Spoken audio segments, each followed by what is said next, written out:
Assalamualaikum warahmatullahi wabarakatuh. Innal hamdalillah nahmaduhu wa nasta'inuhu wa nastaghfiruh wa na'udzu billahi min syururi anfusina wa min sayyiati a'malina. May yahdihillahu fala mudhillalah wa may yudlil fala hadiyalah. Asyhadu an la ilaha illallah wa asyhadu anna Muhammadan abduhu wa rasuluh la nabiyya ba'da. Allahumma salli wa sallim ala nabiyyina Muhammad sallallahu alaihi wasallam wa ala alihi wa sahbihi wa man sara ala nahjihi ila yaumiddin. Amma ba'd. Ya ikhwah, kita lanjutkan kajian kitab Nadratun Naim. Masih tentang keistimewaan ajaran Islam. Keistimewaan berikutnya adalah la tajtami'u ala dhalalatin wa ta'ifatu minha alal haq. Islam tidak akan bersatu dalam kesesatan.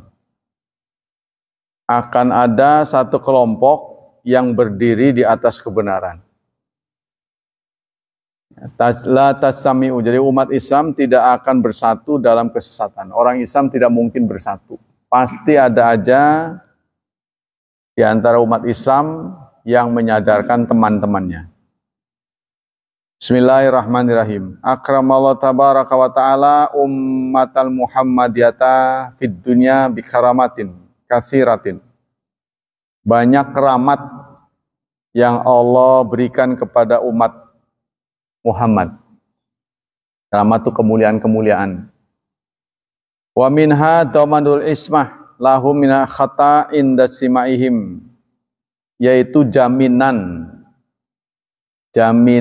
dilindungi dari kesalahan secara seluruh. Ya, secara menyeluruh, orang Islam bersepakat dalam kesesatan itu akan terlindung oleh Allah. Tidak mungkin. Tashrifan lahum, sebagai bentuk pemuliaan, wa ta'ziman, dan mengagungkan, li nabiyihim sallallahu alaihi wasallam, bagi nabinya. Wa minha wujudu ta'ifati minhum ala haq wal huda. Akan ada kelompok di antara mereka yang berdiri di atas kebenaran dan petunjuk fi kulli zaman, pada setiap zaman. Nah, sayang satu kelompok yang ditulis oleh wacana ini diaku oleh semua orang. Yang ini ngomong kelompok dia, yang itu ngomong kelompok dia, itu. Ya, kembali umat Islam berselisih. Semuanya ngaku benar. Zahirin, akan zahir, la yadurruhum man khalafahum, tidak akan memadarati mereka orang yang menyelisihinya. Wala man khadzalahum, dan tidak pula orang yang menghinakan mereka. Ya, kita lihatlah, enggak semua orang yang zahir tampak jaya berarti benar, belum tentu. Ya, kita lihat hari ini, nggak tahu sudah berubah atau belum, ya, kelompok LDII punya gedung bagus, dekat Keramat, gede, kayak kantor aja. Ya, itu antara lain saya dengar karena loyalitas mereka, komitmen mereka, jadi apa ya, patungannya cukup kuat, gitu. Keuangannya cukup kuat, jadi komitmen untuk berinfak cukup tinggi, gitu, sehingga terbangunlah. Tapi bukan itu saja. Saya jawab sih bukan berarti mereka benar. Menurut saya, yang lebih hebat daripada itu mah Zaitun. Zaitun itu mungkin lebih dari 100 hektar luasnya, bahkan punya kampung sendiri. Ya, nah itu teman saya bisa membangun seperti itu. Dalam proses pembangunan itu saya banyak mengkritisi. Pokoknya sampai saya nggak wawan lah. Itu berdiri di atas kesesatan. Tapi ya tetap kan diakui. Ya, walaupun MUI menyatakan sesat, sekarang tetap eksis. Itu satu bukti. Anda bisa jalan dari sini, nggak lewat jalan tol ke Keramat, dekat Keramat tuh. Berdiri di sebelah kiri, kalau dari sini. Megah, LDII. Nah, apa yang tidak baik dari LDII katanya sih, sudah ada perbaikan-perbaikan. Ya, tidak lagi menganggap di luar member sebagai najis. Sebab kalau sholat di masjid mereka, belum sampai pulang orangnya, itu sudah dilap. Itu hal yang menyakitkan. Kalau soal ngelap-ngelap apa enggak, itu terserah Anda. Tapi jangan di depan orang itulah, paling tidak. Ini orang yang belum pergi, tepaknya itu dilap. Itu kan menyakitkan. Menyakitkan itu perbuatan yang tidak dibenarkan. Jangankan orang Islam, orang kafir pun tidak pernah terdengar masuk masjid harus dilap. Yang penting tidak najis. Sebaliknya, orang Islam sekalipun kalau kakinya bau najis ya harus dilap. Jadi intinya bukan orangnya. Dia memahaminya salah. Innamal musyrikuna najasun. Dalam surat 9. Sesungguhnya orang musyrik itu najis. Yang non-member itu bukan musyrik. Kenapa dianggap najis? Nah itu. Yang kedua, dalam ajaran itu dari sisi minusnya. Ajarannya itu banyak kutipan-kutipan yang disesuaikan dengan paham mereka. Kutipan-kutipan. Tapi sisi plusnya ada. Semua anggotanya datang dengan membawa catatan. Hampir tidak ada yang ngaji dengan tangan kosong, nggak ada. Mereka ada catatannya. Jadi kayak diktat gitu. Bawa diktat.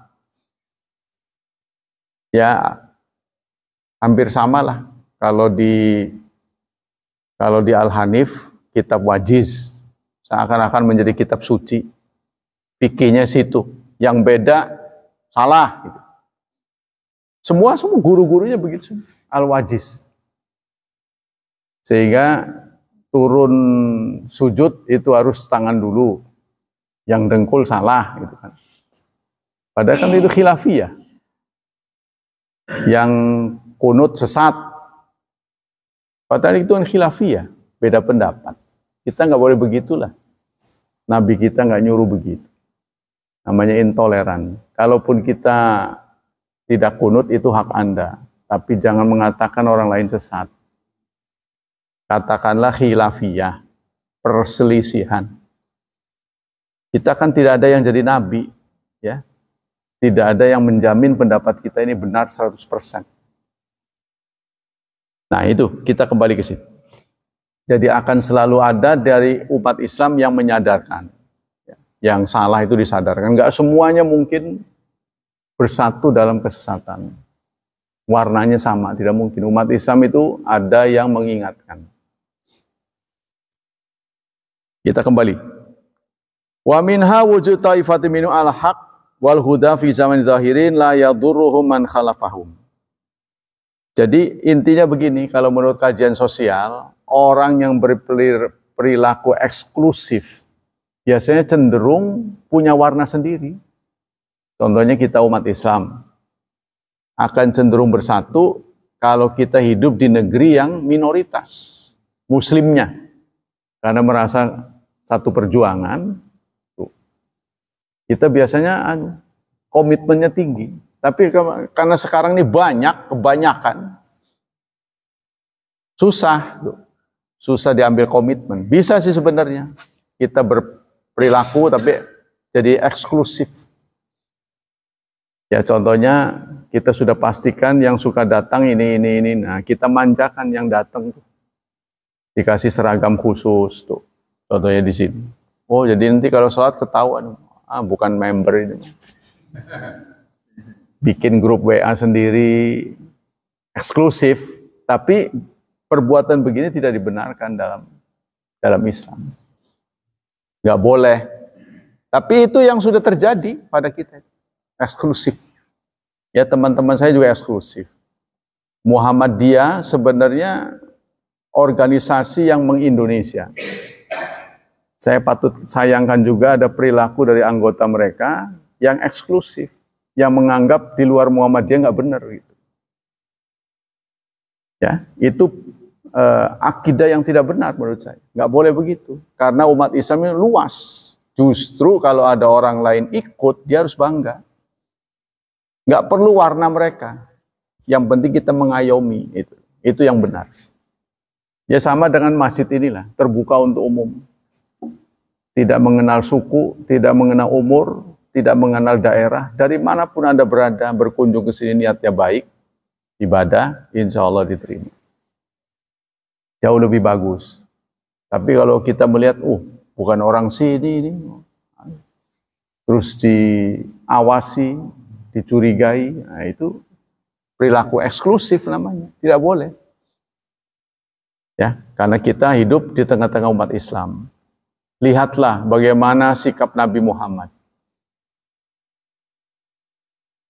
Beliau kalau mau melakukan serangan itu menunggu subuh di kampung nih.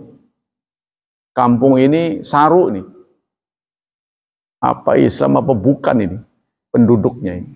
Maka ditunggu subuh. Kalau pada waktu subuh itu dilantunkan azan, maka serangan tidak jadi. Serangan tidak dilakukan. Oh berarti muslim. Nah saudara, orang lalu berbeda pendapat tentang Indonesia. Indonesia ini negara Islam atau bukan sih? Ya. Katanya, kata banyak orang lihat, negara yang bukan-bukan katanya. Indonesia ini. Karena bukannya dua, bukan Pancasila, bukan Islam. Islam bukan, Pancasila negara istilahnya sekuler bukan. Islam juga bukan. Inilah Pancasila. Jadi negara Pancasila negara yang bukan-bukan. Bukan Islam. Bukan pula sekuler. Kita tidak menerima sekuler. Yang anti agama nggak boleh. Tapi sebaliknya yang eksklusif Islam saja, ngaku yang Islam yang paling benar, itu juga nggak boleh. Pemerintah tidak membenarkan. Negara bersama. Nah, itu. Tapi kalau dilihat dari ciri-cirinya, lebih cenderung Indonesia negara Islam. Kenapa? Karena ibadah tidak dilarang. Ibadah tidak dilarang, ngaji tidak dilarang. Haji difasilitasi walaupun ngambil untungnya. Dalam tanda kutip. Tapi kan tetap dibolehkan, difasilitasi. Terus ada teguran-teguran dari rakyat didengar. Nah, seperti ini kasus PIK yang sekarang mengganggu eksklusivitas ya, Indonesia, gitu kan? Nah, kebangsaan Indonesia. Nah, ini kelihatannya eksklusif. Menteri Agama sudah berkunjung ke sana ceritanya. Setelah dia berkunjung, area yang begitu luas nggak ada masjid. Langsung beliau komentar, di tanah Indonesia ini tidak boleh di tempat yang mayoritas sampai nggak ada masjid, tidak boleh. Maka walaupun penyelenggara ini bukan Muslim, karena dikitari oleh penduduk Muslim, dia harus bikin masjid. Ya, terserah Anda itu developer Muslim apa enggak, pokoknya di tengah-tengah masyarakat Muslim harus ada fasilitas ibadah buat Muslim. Kan begitu kan? Di metro, mungkin tuh yang punya bukan Muslim, metro. Tapi kan dia tetap membuka lahan kan? Itu kunjungan. Nah sekarang ada permintaan juga dari Pak Ma'ruf Amin untuk datang ke Presiden. Dan imbauan dari MUI supaya proyek PIK berapa itu yang menelan lahan rakyat dipaksa itu supaya dicabut izinnya. Ya itu satu bagus. Jadi bukan diam aja. Didengar gitu loh, pendapat orang didengar. MUI juga sudah menulis surat, kemudian Muhammadiyah juga berkeberatan. Muhammadiyah bukan berkeberatan itu. Muhammadiyah berkeberatan pajak 12%. Pajak dinaikkan, Muhammadiyah protes. Nah inilah, jadi negara kita itu begitu. Memang dalam perbaikan demi perbaikan. Bukan nggak ini kesepakatan. Jadi ya, ibadah itu tidak dilarang. Sebuah negara, sebuah komunitas itu dianggap muslim, apakah harus semuanya Islam? Ternyata tidak. Ternyata tidak. Sepanjang di situ dilantunkan azan, itu sudah disebut muslim. Nah, kok hukumnya nggak berlaku? Hukum nggak berlaku, belum ada kesepakatan. Kan hukum ini dibutuhkan kesepakatan, terutama hukum pidana. Cuma Indonesia, negara Indonesia memandang bahwa agama itu bukan kewajiban, hak. Hak. Jadi orang Islam, gini loh, kenapa di Indonesia ini tidak menjadi negara Islam? Berdasarkan survei terakhir yang update, umat Islam yang sholat di Indonesia itu cuma 37%. Sholat yang dibolehkan pemerintah sebebas-bebasnya, nggak ada larangan, itu saja dijalankan cuma 37%. Bagaimana dia mau meminta yang lain? Yang dibolehkan sebebas-bebasnya. Mana ada orang sholat dilarang kan? Nggak ada kan?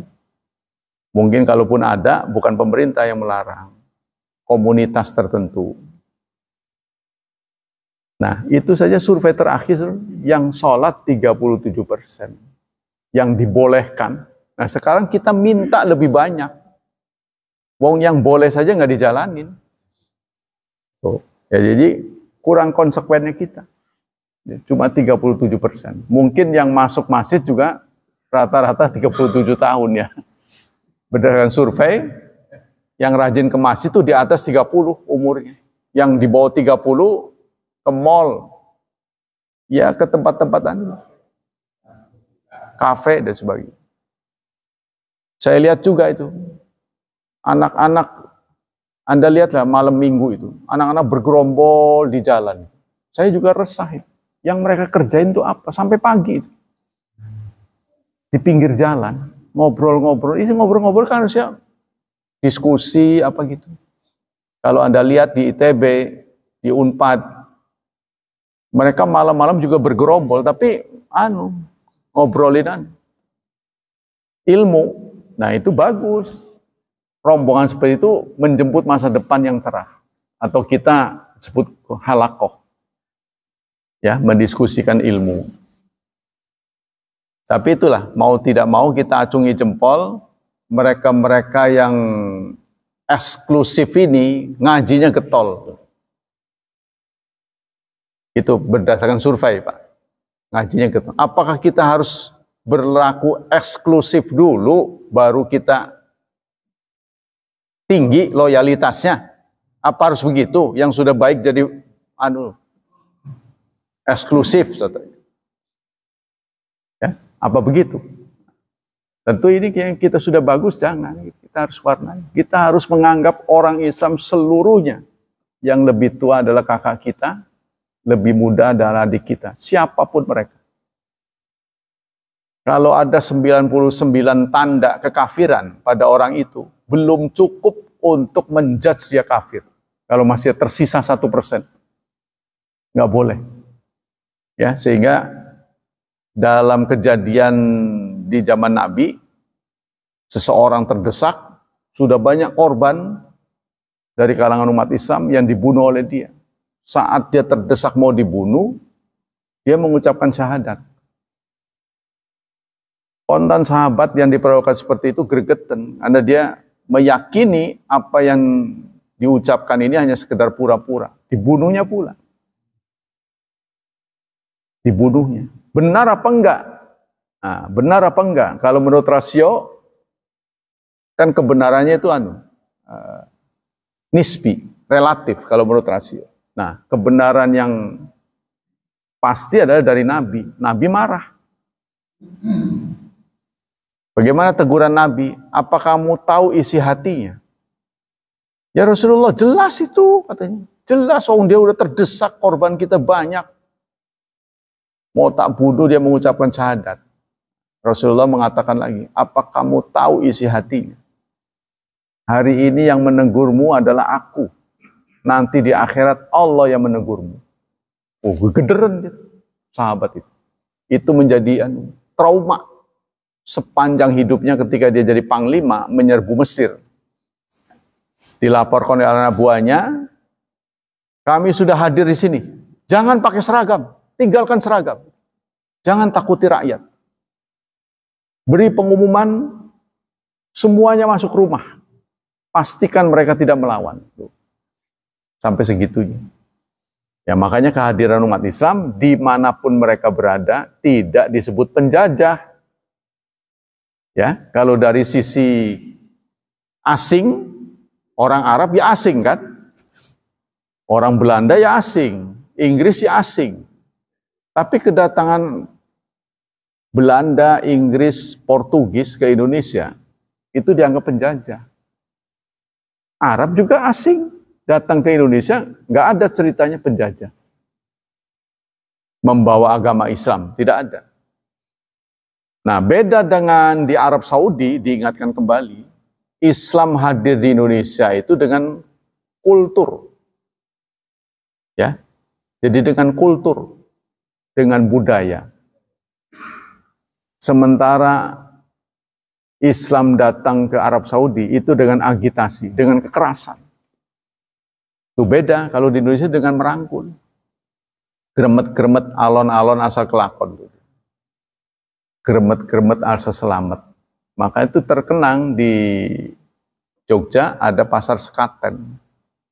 Itu singkatan dari syahadatain. Karena tiket masuk tontonan itu baca syahadat. Nggak diambil uang, syahadat dulu. Mereka nggak sadar baca syahadat itu konsekuensinya masuk Islam. Ya biarin. Karena itu butuh ilmu kan. Setelah orang baca syahadat kan dia harus sholat. Sholat itu butuh ilmu, panjang ceritanya. Udah, baca aja dulu syahadat. Anda bisa nonton. Nah, itu para wali menyampaikan simbol-simbol dalam wayang. Ada Petruk, Semar, Bagong. Bagong kan dari Bugot. Togok, Togut, Semar, Samir. Samir itu paku. Petruk, Patruk, tinggalkan. Yo, itu semua simbol-simbol. Tapi belum cukup waktu, penjajah datang. Jadi masih dalam proses dakwah. Penjajah datang. Anda lihat tuh. Di Jawa yang didatangi wali-wali ini semua utara. Semua utara. Ya. Yang selatan jarang. Maka yang selatan itu terkenal dengan Nyi Roro Kidul. Nah, itu kan nggak sempat didatangi Wali Songo. Kalau kita kan dari Banten utara, Jakarta, Jayakarta asalnya, terus Cirebon, terus ke sana sampai Surabaya sampai Madura, utara semua. Nah, adanya kemungkaran itu kebanyakan di selatan. Makanya Muhammadiyah memilih Jogja sebagai tonggak sejarah. Sementara NU Surabaya. Jadi berhasil diselamatkan Jogja itu. Dengan apa? Pendekatan kultur juga, yaitu merangkul keraton. Kan Muhammad Dahlan itu pegawai keraton sebenarnya. Muhammad Dahlan, Ahmad Dahlan. Nah itu, jadi pada asalnya begitu. Kita kembali ke sini. Wa bihadzal khusus qala Syekh Izzuddin Ibnu Abdissalam rahimahullah fi siyaqi kalami ala khaisani wa mithriha ismatu ummati bi anna la tajtami wala dolalatin fi fara'in wala fi aslin. Fi far'in wala fi aslin. Tidak mungkin umat Islam bersatu dalam kesesatan, baik dalam furu maupun asal. Dalam furu, dalam cabang maupun dalam pondasi. Wa bi khasais ja'atin nusus nabawiyah al-mutahharah. Dalil-dalilnya mana? Dalilnya sebagai berikut. Dari Ka'ab bin Asim al-Asy'ari radhiyallahu anhu. Qala Rasulullah sallallahu alaihi wasallam. Rasulullah bersabda, "Innallaha ta'ala qad ajara ummati an tajtami ala dolalah." Allah sudah melindungi umatku ya, dari kesesatan. Jadi kata Nabi, sesungguhnya Allah sudah melindungi umatku dari bersatu dalam kesesatan. Dilindungi. Jadi kita tidak mungkin, kalau ada satu dua di antara kita sesat, pasti temannya nggak setuju. Nggak semuanya sama. Wa an Ibnu Umar radhiyallahu an, dari Ibnu Umar, ra'ana Rasulullah bersabda, innallaha la yajma'u ummati aw qala ummati Muhammad sallallahu alaihi wasallam ala dhalala. Dari Ibnu Umar, sesungguhnya Rasulullah bersabda, sesungguhnya Allah tidak akan menyatukan umatku, atau dalam redaksi lain menyatukan umat Muhammad di atas kesesatan. Tuh, jaminan dari Allah ya. Wa yadullah ma'al jamaah, tangan Allah di atas jamaah. Wa man syadda syudza finnar, barang siapa yang syad itu berlaku eksklusif, maka dia cenderung nanti eksklusif di neraka, akan berakhir di neraka ujung-ujungnya. Nah, makanya saya selalu mengimbau supaya kita jangan eksklusif, menerima semua ya. Contohnya Muhammadiyah sekali-kali mengundang orang NU suruh ngaji. Apa kesukaan mereka? Nasi kotak, bagi nasi kotak. Insya Allah pulangnya dapat nasi kotak. Mereka mungkin datang, siarkan begitu. Walaupun wah, suruh ngomong begini, ya nggak apa-apa, satu dua patah kata diterima. Apalagi yang menyatukan mereka. Ya, jadi perilaku-perilaku begitulah yang kelak akan bisa menyatukan umat Islam. Jadi kita ini sudah lelah sebenarnya berfirqah-firqah ya.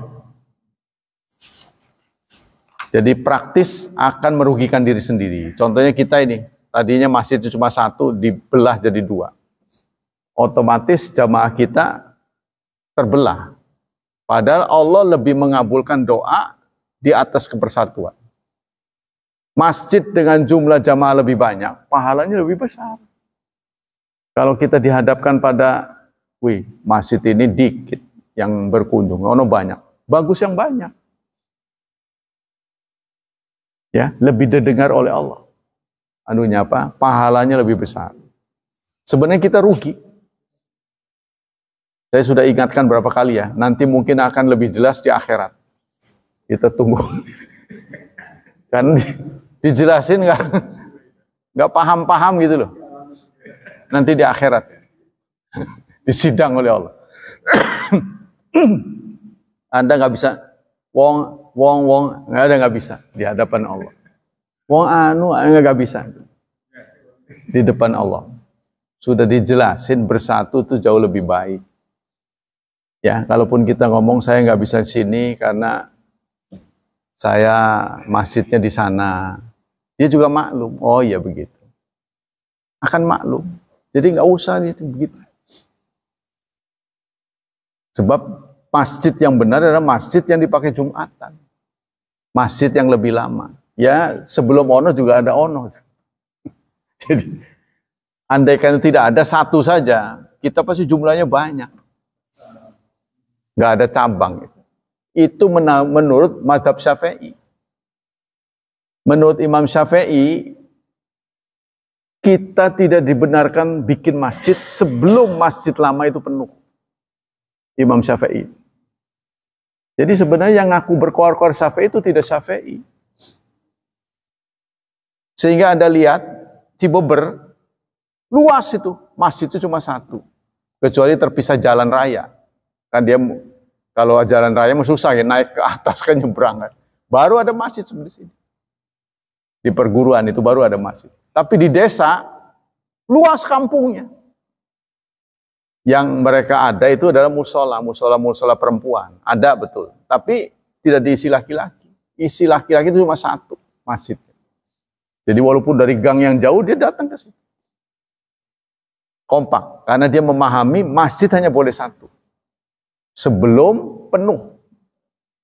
Loh, kalau bisa ditinggiin malah di lantai berapa gitu. Jauh lebih baik daripada pemekaran. Ada masjid. Anda lihat tuh ke jalan tol sini. Ada 100 meter masjid, 100 meter masjid. Ini masjid yang deket tol ini. Iya. Kanan masjid, kiri masjid. Isi mah nggak ada. Coba Anda pikir buat apa? Saya sudah beri contoh. Saya mungkin bisa mendirikan pesantren. Terpenuhi syarat. Tapi saya anggaran bergabung. Pesantren sudah ada. Banyak. Udah gabung aja sih. Muhammadiyah nggak ada kiainya bikin pesantren. Mau bikin pondok. Lah ya kurang suara lah. Sekarang belum jadi-jadi. Nanti yang nongkrong di sana siapa? Kalau pesantren kan mesti santri yang ngerti kitab, ya kan? Mereka rata-rata nggak ngerti mau mendirikan pesantren. Saya sendiri aneh. Apa nggak sebaiknya yang sudah ada dibagusin? Ya kalau nggak ada orang ngapain gitu bikin pesantren, nggak ada kiainya, ya kan? Nah, Anda bikin pesantren asal bikin aja, kiainya nggak ada. Terus yang nongkrong di situ siapa? Kan harus ada pakunya kan. Nah, kita lanjutkan. Wa mina athar, nah, kemudian dalam hadis Thauban radhiyallahu an, qala Rasulullah sallallahu alaihi wasallam. Rasulullah bersabda, la tazalu ta'ifatun min ummati zahirina al-haq. Tidak henti-hentinya akan ada satu kelompok dari umatku yang menegakkan kebenaran. La yadurruhum man khadzalahum. Tidak madarat bagi mereka, ya, tidak menjadi masalah buat mereka orang yang menghinakan mereka. Jadi tegak di atas kebenaran. Hatta ya'ti amrullah. Mudah-mudahan uraian saya benar ya. Nah, ini saya juga bukan penerima wahyu. Boleh jadi uraian saya juga salah. Tapi saya berusaha benar. Itu yang benar. Jadi orang belajar mah nggak pernah disalahin. Kalaupun salah kan saya lagi belajar. Dimaklum. Makanya jangan pernah berhenti belajar. Jadi orang belajar berhenti belajar jadi bodoh. Yang penting kita betah ngaji. Yang bagus-bagus dari organisasi kita ambil. Seperti LDI itu. Mewajibkan orangnya baca buku. Bawa buku. Dia nyoretin. Kata demi kata. Sehingga mereka ahli. Kata demi kata itu dicoret. Ya. Sayang yang dikutip itu semaunya imam mereka. Itu yang saya nggak senang. Diambil dari kitab Sahih Bukhari. Dicocokin dengan pendapat mereka. Ya, saya juga bisa sih sebenarnya. Mau ngambil begitu. Itu kan tapi duraka itu. Mengkhianati ajaran Rasulullah. Sebagian diambil, sebagian enggak. Hatta ya'ti amrullah wa hum dzalik. Sampai dengan datang urusan Allah. Mereka tetap begitu. Sampai datang keputusan Allah. Sampai hari kiamat. Akan ada umat Islam yang tegak di atas kebenaran. Kemudian asar. Ya, artinya pendapat sahabat. Dari Abdullah bin Mas'ud radhiyallahu an, innallaha azza wa jalla nazara fi qulubil ibad fawajada qalba Muhammadin khairu qulubil ibad. Allah memandang hati semua makhluknya, semua hambanya. Lalu Allah melihat hati Muhammad adalah khairu qulub, sebaik-baik hati yang dimiliki oleh hambanya. Fastafahu li nafsi, maka Allah memilih untuk dirinya. Wabta'athahu birisalati, kemudian Allah menyampaikan risalahnya. Summa nazara fi qulubil ibad fawajada qulubi ashabi khaira qulubil ibad. Lalu Allah melihat lagi hati hamba-hambanya, maka ditemui hati para sahabat Nabi adalah hati yang paling baik. Jadi maksudnya Allah sudah menentukan zaman Nabi Muhammad itu zaman emas.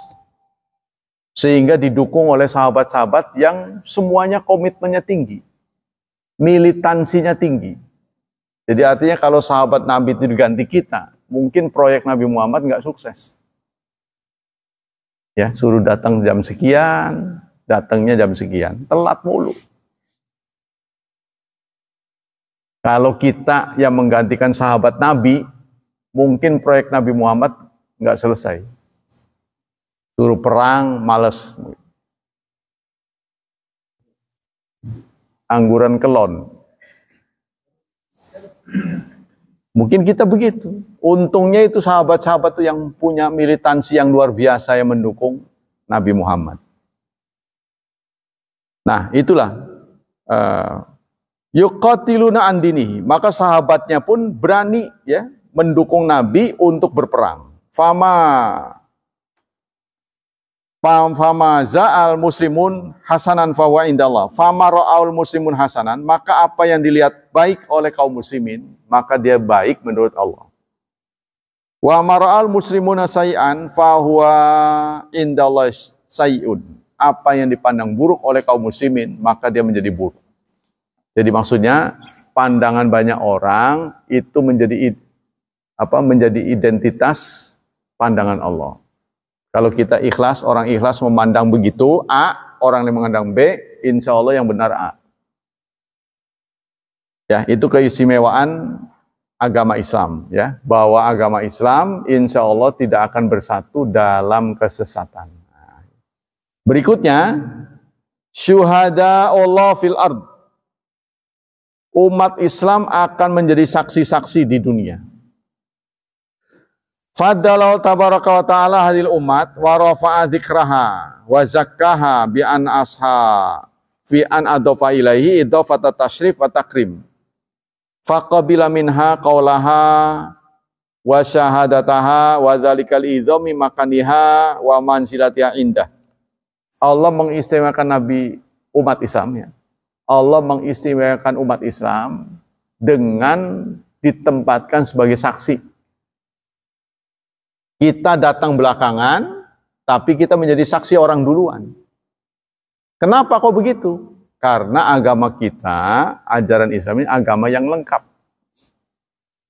Ya, Anda baca aja ajaran Islam. Apa yang nggak diatur?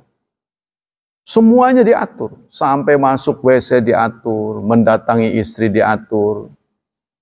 Ya, mendeklarasikan seorang perempuan menjadi istri ada aturannya. Mau berpisah ada aturannya, ya kan?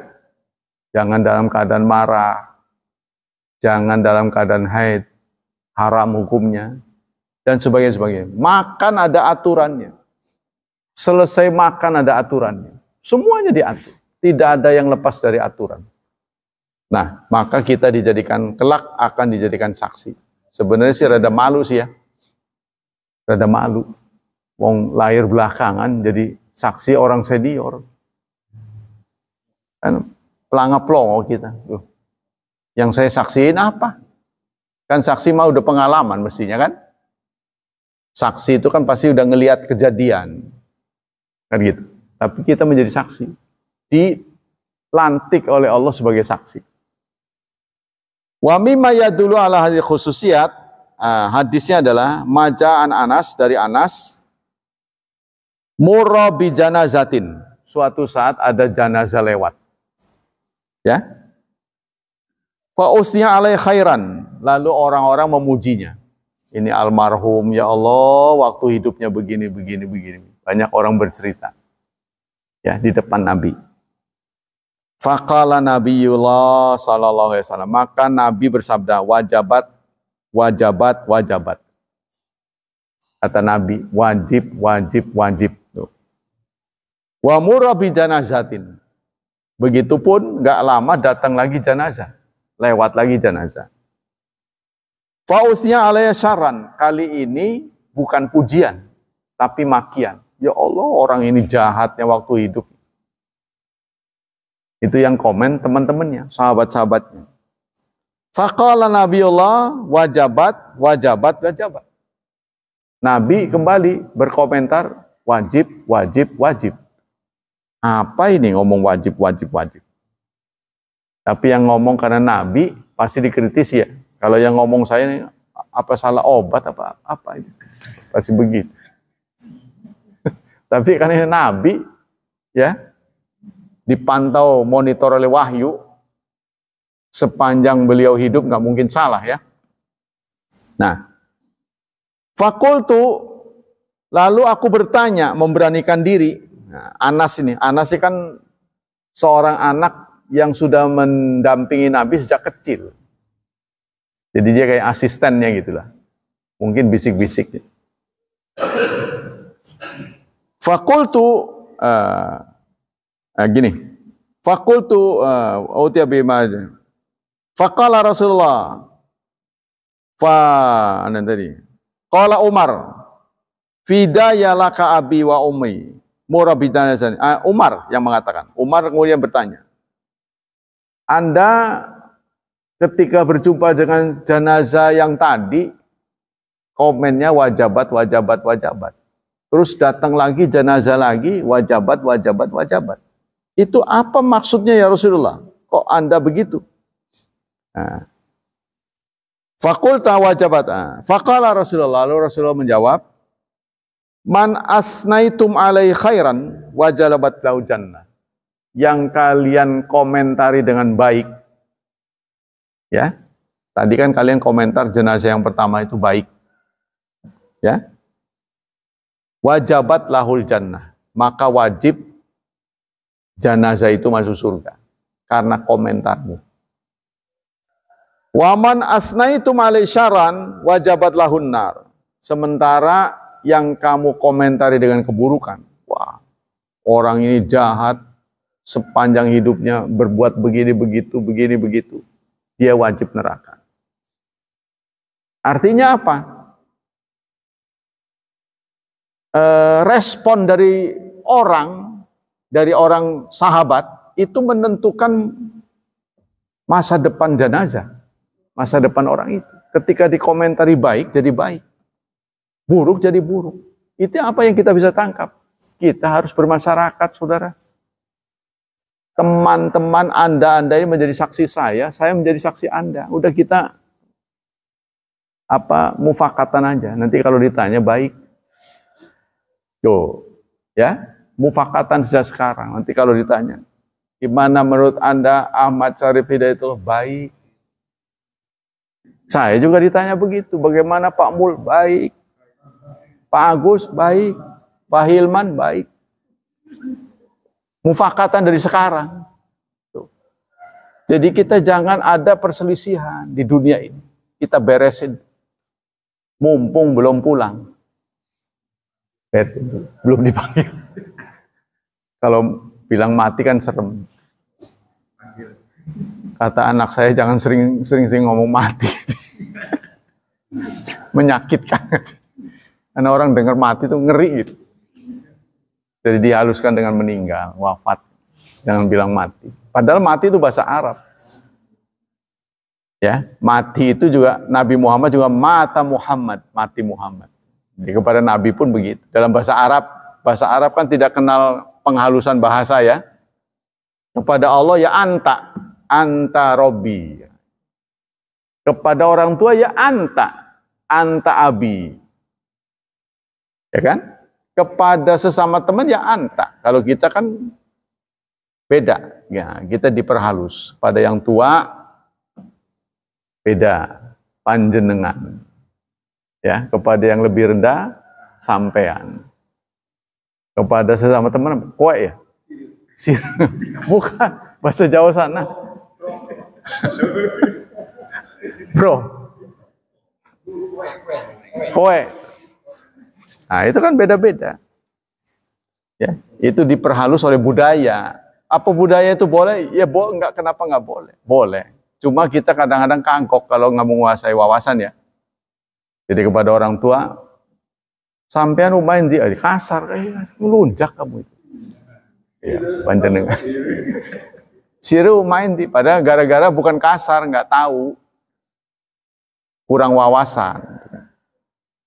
Nah, kita kembali ke sini. Jadi kalau menurut hadis ini, gara-gara dikomentari baik, maka orang itu berujung ke surga. Gara-gara dikomentari jelek, masuk ke neraka. Ini akibat komentar. Tanpa komentar pun Allah tahu. Nggak usah proses sekalipun, tanpa hisab. Allah punya hak. Ya Allah, kelihatan itu orang baik. Mau apa kalau saya masukkan ke surga? Gitu kan? Kamu punya hak apa? Kamu saya masukkan neraka juga bisa. Kan bisa begitu nanti Allah.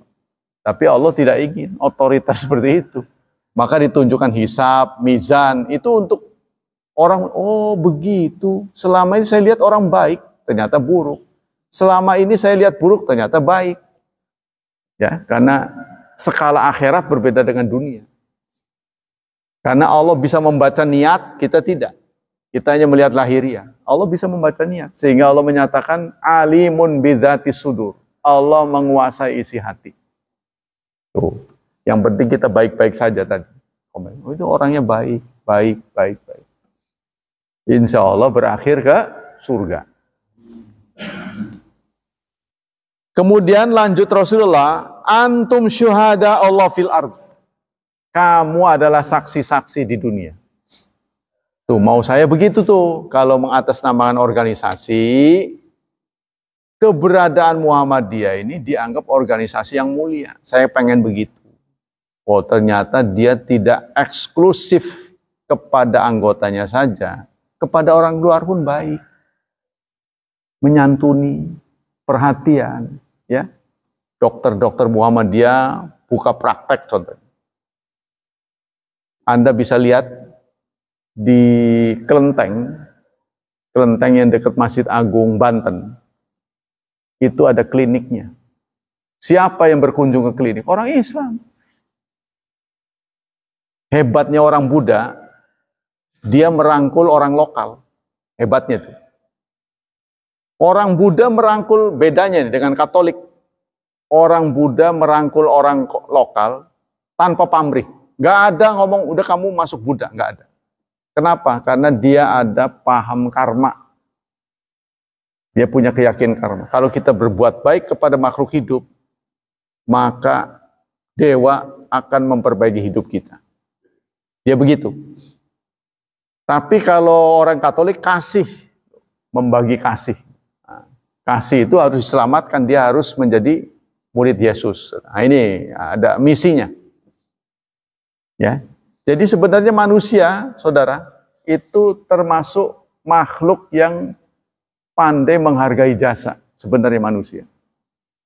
Anda nggak usah ngomong saya ini muslim. Saya ini guru. Nggak usah.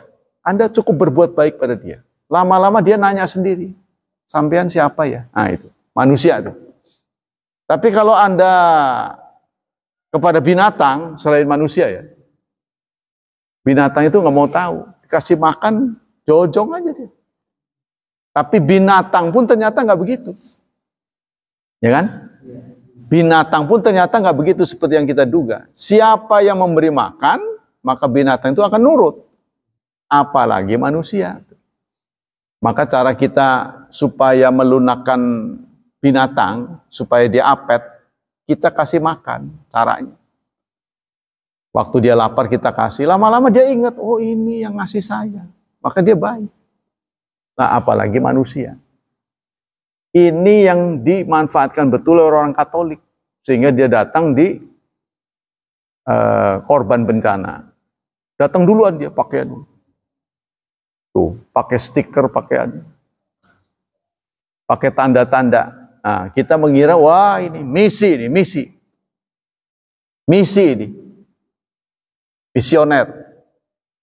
Misionaris. Nah, tapi kita tidak melakukan yang sama. Kenapa Anda juga kan? DKM Masjid Hidayatullah, Cilegon, Pangurawi. Tulis kaos-kaosnya, nolong orang. Nggak usah ngomong, nih, anggota DKM. Nggak usah. Anda boleh pakai merek. Kan orang, oh ini dari sana. Lama-lama dia nanya sendiri. Itu manusia. Ya sama dengan kita membidik dululah anak perempuan orang jadi istri kita itu kan gara-gara begitu. Dulu ya dilihat kuotanya kirim, nggak diminta lagi, janji-janjian raktir, kan dia lama-lama melihat kebaikan kita, bicaranya sopan, nggak pernah menyakiti. Tapi mengapa itu tidak dikenang kembali setelah resmi? Setan datang, udah ngapain baik-baik sama dia? Nah, itu setan datang. Harusnya kita selalu mengenang masa lalu. Kenapa saya bisa tertarik pada dia? Ya, sebab Anda harus ingat, dia adalah bidadari terbaik Anda. Orang nggak percaya. Karena melihat rupa hari ini ya, wah masa sih? Kayaknya udah nggak flat ini. Jangan dikira. Anda boleh punya 1000 bidadari. Boleh, nanti insya Allah masuk surga. Tapi nggak punya pengalaman dunia. Nggak ada obrolan nanti. Yo, kenal dengan orang baru ada obrolan nggak? Nggak ada. Tapi kalau dengan yang dulu mantan di dunia, banyak obrolannya. Kan kita dulu punya anak ya. Oh iya. Yuk, kita cari yuk. Cari itu. Kepada yang baru mah nggak ada pengalaman. Nggak ada obrolan. Ya kan? Nah, jadi banyak istimewanya. Hargailah. Ya, mudah-mudahan bisa bersatu ya. Nah, makanya istri kita juga harus disadarin tuh. Harus disadari. Ini kan tanggal 22 kemarin kan hari ibu.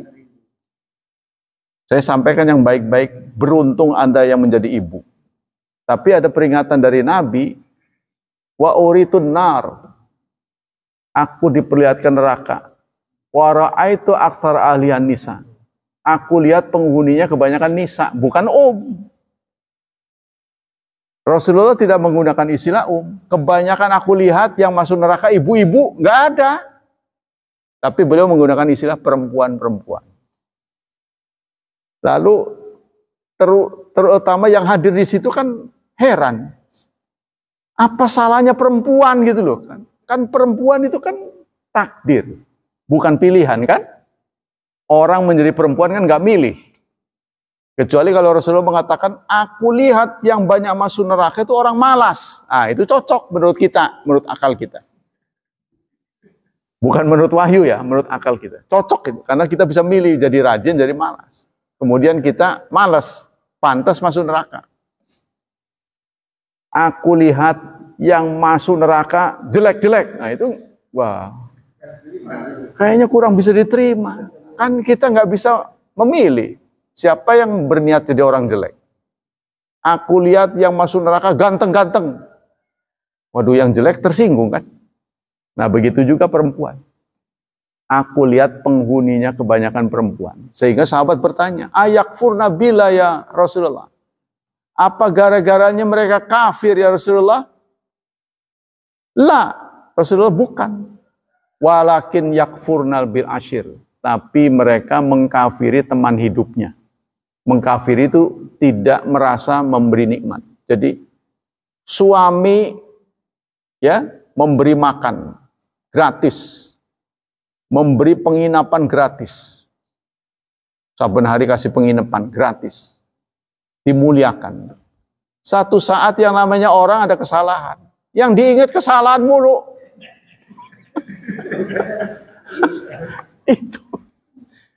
Jadi maksudnya inspirasi dari hadis ini adalah mengajak para perempuan, lupakanlah kesalahan suamimu. Sebab dia kelak akan bergandengan dengan kamu di akhirat nanti. Dia adalah suami terbaik nanti di akhirat. Sebab itu, ya, nggak ada kenangan, saudara. Kalau saudara dapat di surga, nggak ada kenangan. Jadi situasi terbaik yang kita alami ini hidup di dunia sebenarnya.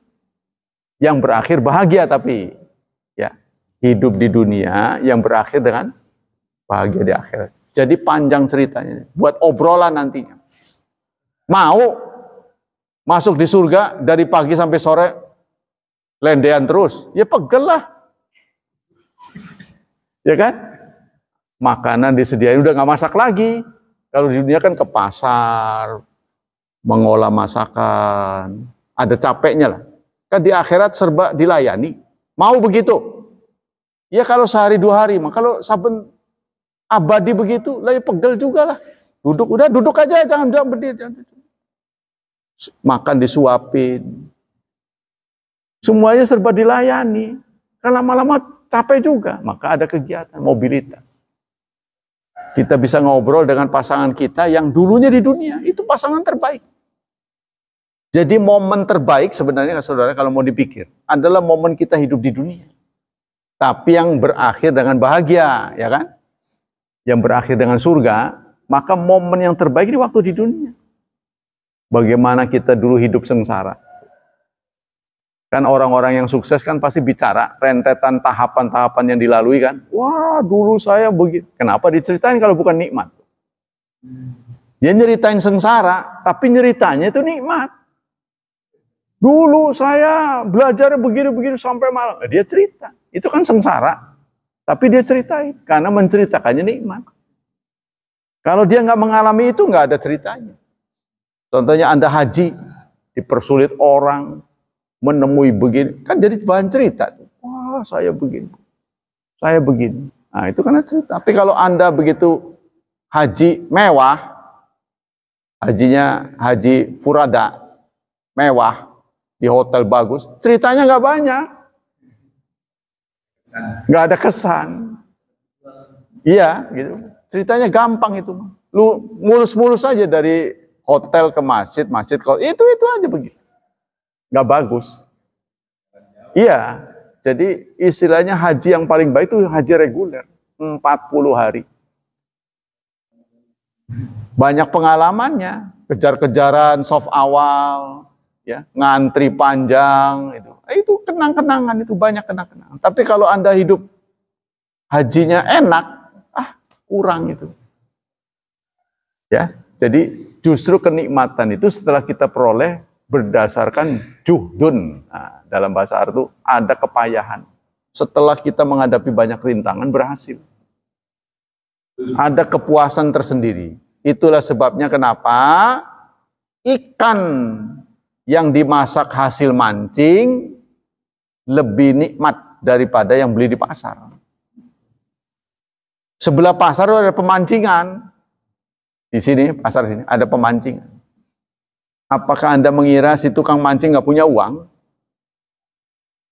Punya uang dia. Kok kenapa dia mau berlama-lama? Ya gelap, banyak nyamuk, nggak ada bangku, nongkrong begitu kan lama-lama kesemutan. Tapi kok ya bisa tahan? Karena itu nikmat. Padahal mancing kan nggak boleh maju kan? Nggak bisa maju kan? Kalau maju menyemplung. Tapi kenapa dia bisa berlama-lama? Karena nikmat. Tuh. Hasil tangkapannya itu lebih nikmat daripada sebentar dia ke pasar beli 2 kilo. Dia bisa beli 2 kilo langsung pulang. Tapi nggak begitu nikmat. Begitulah hidup di dunia. Kalau kita berhasil sesudah menghadapi banyak rintangan, waduh luar biasa. Nah itulah. Ya, kelak insya Allah kita akan dijanjikan saksi-saksi. Satu lagi ya. Waduh, udah deket nih. Nah, ini ganti buku aja. Nanti nggak sempat dibaca. Berikutnya adalah Syarah Riyadhus Shalihin.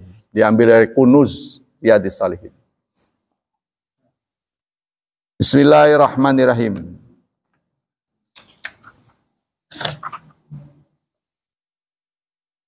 Wa anha, dan dari Abu Hurairah, dari Ummul Mukminin, anha, dari Aisyah. Qalat, lam yakunin nabiyyu sallallahu alaihi wasallam ala syai'in minan nawafil ishtadda ta'ahudan anhu ala raqatalil fajri. Nabi tidak begitu perhatian, ya. Nabi itu tidak asyadu ta'ahud, sangat teliti ya, sangat perhatian melebihi 2 rakaat fajar. Maksudnya begini, sholat sunnah yang menjadi sangat diperhatikan oleh Nabi adalah 2 rakaat fajar. Ya, jadi nomor 1 itu 2 rakaat fajar. Di antara rawatib maksudnya ya. Apa kesimpulan dari hadis ini? Hadis ini, fi hadzal hadis bayanun lima fi rakaatain fajri minal ahmiyah. Hadis ini menjelaskan betapa pentingnya 2 rakaat fajar. Wa ta'kid faqad dzakarat Aisyah anan nabiyya aqaddaha. Aisyah menceritakan Nabi itu sangat perhatian pada 2 rakaat fajar. Jadi jangan sampai tertinggal.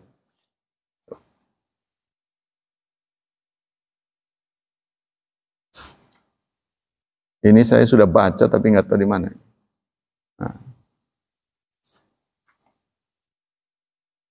Nah, lanjut. Babu takhfir rakatul fajri wa bayanu ma yaqra fiha wa bayanu waqtiha. Dari Aisyah, anna Rasulullah kana yusalli rakataini khafifataini bainan nida wal iqamah min salati subhi. Bahwa Rasulullah melakukan sholat 2 rakaat khafifat. Khafifat itu ringan. Ya, sholat fajar yang begitu berharga itu didesain tidak lama. Jangan dilakukan terlalu panjang, tapi ringan. Dalam sebuah riwayat diceritakan yusolli rakaatain fajra fa yukhaffifuhuma ala hatta aqula hadza hal qara fiha bi umil Quran. Dalam sebuah riwayat beliau melakukan sholat 2 rakaat fajar, lalu beliau meringankannya sehingga aku ngebatin jangan-jangan Rasulullah nggak baca Fatihah ya, karena begitu cepatnya ya. Dalam riwayat Muslim, kana yusalli rakaat fajra idza samil adzan wa yukhaffifuma. Dalam berbagai hadis juga oleh Muslim, Rasulullah meringankan sholat fajar. Apa maksud dari hadis ini? Fiqhul hadis. Qala Nawawi, kana Rasulullah yusalli rakaatain fajra idza samil adzan wa yukhaffifuma wa fi riwayatin adzan fajra fihi anna sunnat subhi la yadkhulu waqtuha illa bitul fajri. Ini memberikan kesimpulan sholat sunnah fajar tidak boleh dilakukan kecuali setelah masuk waktu. Ya, yang dimaksud sholat sunnah fajar ini adalah qobliyah subuh. Wastibabu taqdimiha fi awalitul fajri wa takhfifima. Dan sunnahnya dilakukan begitu azan selesai. Jangan terlalu lama selisihnya. Wa huwa mazhabu Malik wa Syafi'i wal jumhur. Ini menjadi mazhab Malik, Syafi'i dan jumhur, kebanyakan ulama. Wa qala ba'du salaf la ba'sa bi italatihima. Tapi menurut salaf ada pendapat yang mengatakan tidak apa-apa dipanjangin. Wala alau arada anna laisat muharramatan. Artinya kalaupun panjang itu tidak haram. Walaupun sunahnya pendek. Tapi sholat wajibnya panjang. Ya, sunnahnya sebentar.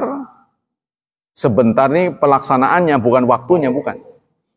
Jadi maksudnya mulai adzan sampai qomat memang butuh waktu panjang. Tapi melakukan sholat sunnahnya jangan panjang-panjang. Begitu maksudnya, ya. Bahwa waktunya panjang itu untuk menyediakan teman-teman yang berkesempatan sholat. Waqad balagha qaumun faqalu la qira'ata fiha aslan. Bahkan saking pendeknya ada kaum yang mengatakan tidak usah baca apapun setelah Fatihah. Ini tidak benar. Jadi harus ada yang dibaca. Wa huwa ghalatun. Ini adalah kesalahan bayyinun yang terang. Wa qad thabata fil ahad sahiha allati dzakara Muslim ba'da hadza anna Rasulullah kana yaqra fi Fatihah. Ada riwayat setelah suratul Fatihah pada rakaat pertama, beliau membaca Qul ya ayyuhal kafirun. Tuh, bacaan suratnya. Kemudian di rakaat yang kedua, Qul huwallahu ahad. Atau pilihannya adalah ya, surat keberapa ini? Bukan surat ini. Qul ya ahlal kitab ta'alau wa thabata fi ahdi sahihah la salat liman lam yaqra bi Fatihil kitab. Jadi tidak benar ada pendapat yang mengatakan nggak baca Fatihah. Sebab Fatihah itu tetap harus ada pada setiap rakaat. Wala tujzi'u salatun la yaqra fiha bi Fatihil kitab. Tidak sah salat yang di dalamnya tidak dibaca Fatihah. Yang kedua, qala Nawawi idza talal fajru la yusalli ila rakaatain khafifatain. Rasulullah setelah azan. Bentar ya, kagok. Setelah azan, beliau tidak sholat kecuali 2 rakaat. Nah, itu kita harus taati ya. Meskipun Anda masuk masjid. Ya.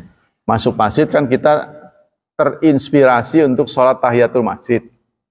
Jadi yang disebut tahiyatul masjid itu sembarang sholat. Kalau Anda masuk masjid itu sudah kemudian sholat, itu sudah dianggap tahiyatul masjid. Kecuali tidak ada momen apapun. Contohnya, kita diundang untuk pengajian di luar waktu sholat. Ya, contohnya jam 10 nanti ngaji, karena ada penceramah datang. Lah Anda masuk masjid, itu sunnah betul-betul tahiyatul masjid. Tapi kalau kita datang momennya qobliyah, ya, setelah azan zuhur dikumandangkan, kita masuk masjid. Maka kita sholat qobliyah itu sudah tahiyatul masjid. Jadi nggak perlu ada tambahan tahiyatul masjid lagi. Seperti sholat qobliyah zuhur kan 4 ya. Jadi kita nggak perlu tambah 2 lagi untuk 6. Bukan. Kita sholat itu sudah tahiyatul masjid. Atau kalau kita sholat sunnahnya di rumah, ya, begitu datang ke masjid, qomat, qad qomatis shalah, qad qomatis shalah. Lalu kita masuk ke momen sholat wajib, maka kita sudah dianggap memenuhi tahiyat. Jadi yang penting masuk masjid itu sholat, gitu. Apapun yang kita lakukan. Kalau sholat itu ada momen, kita sudah include, nggak perlu membuat baru. Kecuali tadi mau ada kajian jam 10, kan nggak ada qobliyah, nggak ada apa itu, ya kan? Anda mau matu duha, itu sudah qobliyah, sudah tahiyatul masjid. Anda sambung dengan duha. Yang kedua, la tadkhalaka hatta salatu subuhi. Jadi itu wa yastadilu bi man yaqulu tuqra salam min tul fajri ila sunata subhi walau sabawan wala sahaban. Wa hadza huwa sahih inda ashabina wa laisa fi hadza dalilun zahirun ala karaha inna ma fil ikhbaru bi anna kana la yusalli ghaira qataini. Ya, jadi singkatnya setelah azan dikumandangkan, Rasulullah itu hanya mengerjakan 2 rakaat menjelang yang wajib. Itu aja kesimpulannya. Wallahu a'lam bishawab. Semoga Allah memberikan pahala yang berlipat ganda untuk kita. Semoga Allah tetap berkenan melindungi dan menyelamatkan kita dari wabah dan fitnah, dari syubhat dan syahwat. Dan semoga masa depan anak-anak kita dicerahkan oleh Allah, dipenuhi berkahnya, serta ditakdirkan menjadi hamba Allah yang saleh dan salihat. Subhanakallah wa bihamdika, asyhadu an la ilaha illa anta astaghfiruka wa atubu ilaik. Wassalamualaikum warahmatullahi wabarakatuh.